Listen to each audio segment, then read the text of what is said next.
Welcome. I'm excited to give you an update on our weekly game and talk a little bit about how that went. I'm looking forward to it, to explaining how it went. Not because it was a much better session than the week before. In fact, I think that the session last week was considerably more dynamic. But I take it as I guess a learning experience and something I've identified a few things that I think I can do better for next time. And I think that's encouraging when you can take a critical view of how I'm doing things and recognize where the players were really excelling and where I could encourage them a little more by what I'm doing. So let me just start off with what the players are doing very well. Just as a reminder, and this, I may have spoken, I may be guilty from time to time of speaking in the superlative.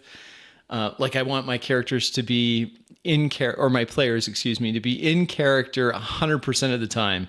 Well, obviously that's an ideal that we probably won't reach, and we're not going to worry about it so much if we don't get to 100%. I still think it's worthwhile to aim that high, but it's I'm not going to castigate a player that slips up or I slip up. It's fine. We're just keep it moving. But I have to applaud my players. They're really into it now, and it appears as though this experiment has got some self-sustaining characteristics. And that's really exciting because when I started this channel, I had started it with a question. Have I been missing out on a component of the hobby that I gave lip service to before, but never really spent time trying to develop? Now we're trying to develop it, and it's exciting to see where it's going. So, for example, players, before they speak in character, they think, they pause. What would you can tell that they're putting themselves in their mind's eye. They're imagining, they're playing make-believe that this is them in the setting, and what would their character do? And it's exciting to see that happen, and everyone's trying to do it with varying degrees of success. But for the most part, I've seen a dramatic improvement, both in the speed of the game. So we get a lot done in sessions now, and in the variety of player character actions. So characters do things now that I think that we were maybe somewhat limited in what my players would have their characters do because we were very much stuck in the gamist elements of what we were doing. So we were thinking in terms of, I have this skill. The skill lets me do this very particular thing. Now they're still doing that, but they're also, I see them looking for ingenious solutions to the scene. So maybe I'm going to try to do this skill or this class ability or something like that, but in an entirely unexpected way. And that's really exciting for me to see them do that because I like the surprise. I like the and we've had glimpses of this in the past. We've had some really brilliant strategies that players did because they were really thinking in the moment and immersed in the world. So that was really good. I have to hand it to my players. They really are, as much as I'm excited about this journey and where it takes us. I see that they're excited as well. So that's great. Okay, so what that went well, but I think I fell a little short, and I tend to be a little hard on myself. I'm always kind of seeking this perfection that's never actually attainable, but I still like to try to be the best I could possibly be. A little bit of a perfectionist. That might be some. I mean, I have lots of character flaws. That's just one of them, and I think where I fell a little short was using again, I'm not being paid to promote this. Okay. My dear wife, she she humors me by watching my videos, and thank you so much, honey. I really appreciate it. She said, you better make sure that they know you're not, getting a commission off this book. I'm not. I just use it because I think it's such a good resource. And he talks, the author, this is Brian Jamison again in Gamemastering. In one of the chapters, he talks about this concept of the camera. Where does the camera focus? And I'm the camera in the game. So it's a different way of thinking of yourself, I suppose. I'm not just running the game. I'm the camera of the game. I'm the cameraman, essentially. And he talks about that and how the camera should focus on conflict. And where I fell a little short yesterday was that I didn't initially focus the camera on conflict, which made for a very slow start to our game session. It picked up as it went, and I tried to make course corrections just to try to focus in more on conflict, because if we're trying to have a cinematic experience, then conflict is where we want to spend a lot of time on conflict, all sorts of conflicts. The idea of a camera, if you'll indulge me, I just want to share a little bit in the author's words here about this idea of the camera. I shouldn't do this because he's like, yeah, this will be boring, and hopefully you'll stick with me. So he starts off with this. The most used GM function is the camera. Whenever you describe anything in the game universe, how anything looks, or the result of any action, you are in camera mode. You are using words to focus attention on something in the same way a camera focuses on something in a motion picture. This function is often incorrectly called storytelling. A storyteller tells a story to an audience who sits passively and listens, but in a role-playing game, each player tells the story of their individual character. The camera is not the storyteller. It does focus attention, but it doesn't tell the story. I love that. Others might label the camera function as narration, but that misses the mark as well. A narrator tells the story from a particular point of view. In other words, narrators always have an opinion. In role-playing games, the best game masters provide no opinions in camera mode and instead deliver chunks of information. The GM has ample opportunity to inject opinion through game master characters in actor mode. I haven't explained those terms. That's fine. Each player determines the point of view of their character, and then he has another little place here. It says, really, you on the first day of the first class anyone ever takes a writing or acting, or the teacher inevitably says that conflict drives the story. There have been a handful of well-known stories without conflict. The play Waiting for Godot, I don't know how to say that word, Godot? Yeah, probably Godot, springs to mind, an exception that makes the rule. Watching it will put any insomniac to sleep. This is, of course, in his opinion. But he says, really, there must be conflict, and characters must be thrust into conflict at every opportunity. And that makes me think of, Shauner says this, that when he tests out or he vets new players to see if they're capable of role-playing according to his definition, which I think if you read his book, it's pretty clear what he's getting at in terms of what role-play is and what it's not. He says that he likes to start off in the opening scene of the movie Pitch Black, which, if you've seen the film, it starts with a massive scene. The camera is focusing in on a crashing spaceship. I think this was also used recently in what was probably a rather terrible movie called 65 Million. I think it was 65.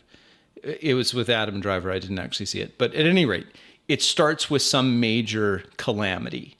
And that sets this conflict right off the bat. And without that conflict, then our session, it started pretty slow, and that can feel like a little bit of a drag. So that's on me, not on my players. I should have thought more about the opening scene, where the camera starts, and how that's important for setting the pace and the level of excitement and what's happening in that game session. So. Yeah, something for me to take, and maybe that's a helpful concept to someone else out there, but I thought I would share that as a takeaway from my experience yesterday, which was, it was still, we still had an enjoyable time, but I think that I could have done a little better. So next week, I'm definitely going to think about that opening scene. What is the camera, that first few frames, like they're so important. And not so much to tell the story. The players will tell whatever the story is, but just to focus on that conflict. I think I'm repeating myself now. I also wanted to show something that I do to prepare for a game session. Now, this is going to look a little silly, but I'll share it with you anyway. I'll risk your ridicule. I had this idea of one of the potential conflicts that the players may or may not run into in the course of our session last night. And as part of that, I like to generate images because they're very useful. So for example, I thought it would be interesting to have kind of a pig-human hybrid group that is discovered. And so I don't know if you can make this out, but I went on to where we are. There we are. So I went on to just an AI image generation software so that I could quickly generate these. So I generated these guys, and some of them turned out just kind of awesome. Again, a Wild West theme. And so I print these out before the session, and I have them in my little binder just in case it so happens that they come up. Here's their leader, right? He looks like evil piglet. I love it. So I do that instead of focusing so much on drawing maps. So instead of drawing a map, what I do is I'll go through and say, okay, here's a conflict that I can focus the camera on. This is a warehouse that's exploded and is on fire, right? So I can show that. And again, AI image generation, or just finding something online that I can use. And I understand that's not for everybody, but I really like doing that because I can just say, well, here's what you see, right? Here's this guy, I love this guy's hair. It's just hilarious. But here's what you saw. Or you come around the bend and to your surprise, there's a 9-foot tall giant looks like this. And the players seem to really enjoy that. So, and that's something I do as preparation. So I've taken my map making time, and I've switched that to more image generation time, and I enjoy it. It's fun. It just takes a few minutes. That didn't take me long to come up with some prompts that generated those images, which worked great. So maybe that's something that can help someone else out there.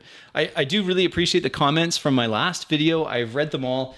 There were some excellent insights in terms of meta currencies, how to perhaps rationalize, or maybe not even I don't know that rationalize is the right word, but contextualize maybe how a meta currency would fit within the world itself.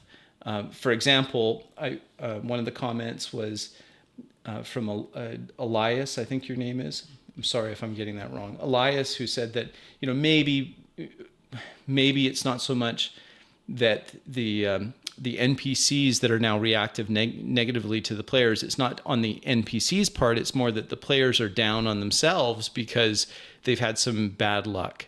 And we've all experienced that. If you're having a bad day, then people can kind of tell, well, you seem to be in a foul mood. Well, why are you in a foul mood? Well, it's because things went poorly for me recently or what have you. So Elias, I thought that was really good. And it made me kind of think more about some of the other games that we've played. There was some interesting comments about whether or not to even use metacurrencies, or whether or not it should be attempted to role play, or just have it be something that happens. And maybe it's not a big enough deal to break immersion, and shouldn't even worry about it too much. So those are all good insights. I really appreciate that. And so not trying to create converts to my way of doing things. I hope that's clear. I just want to share how my experience is with this, and I'm really excited about it. Now, I have said in the past that I think people should try an immersive game if you haven't in a while, or you just want to give it a shot. Like, it's my player from the reaction of my group, I think it's worth a try. It may not be for everybody, but it's been really good for our group, and we've been playing for a long time, just the way that you see most people enjoy the hobby. Fair enough, but yeah, we're having a good time. Really appreciate you clicking on these videos. I know they're pretty well, shall we say, they're not, the production value is a little lacking. You've noticed on this particular video, I'm sure that it's a little darker behind me. My son gives me tips, and again, son, thank you for watching my videos. Your dad doing his videos. And he suggested that maybe a little dimmer background would help the focus of the camera. So we'll see. Maybe it has. And I certainly appreciate your feedback. And yeah, I appreciate you following along. I'm absolutely stunned how many people watched the last video. That was amazing. Yeah, I had a lot of fun with Abe's game on Monday. That was really good. So I should probably talk a little bit more about that. Maybe I'll make another quick video. So that's what I wanted to share. Just to summarize, really important to start off a session, I find, with some thought about where the camera is going to open up, and have it focused on a conflict that the players can then choose how they interact with that conflict, and the story will emerge as that conflict unfolds. And then just the fun images that I like to do as part of my preparation for a game. I usually have a few of these, different ones, just on hand, so that if something happens, I can pull it up. Here it is. This guy's just awesome. One of the players is like, "Oh, it's Rip from Yellowstone as a hybrid pig man thing." They really like this one. Myself, I'm much more partial to Evil Piglet, but at any rate, that's what I wanted to share today. Thank you very much for watching my video, and I'll talk to you again soon. Bye.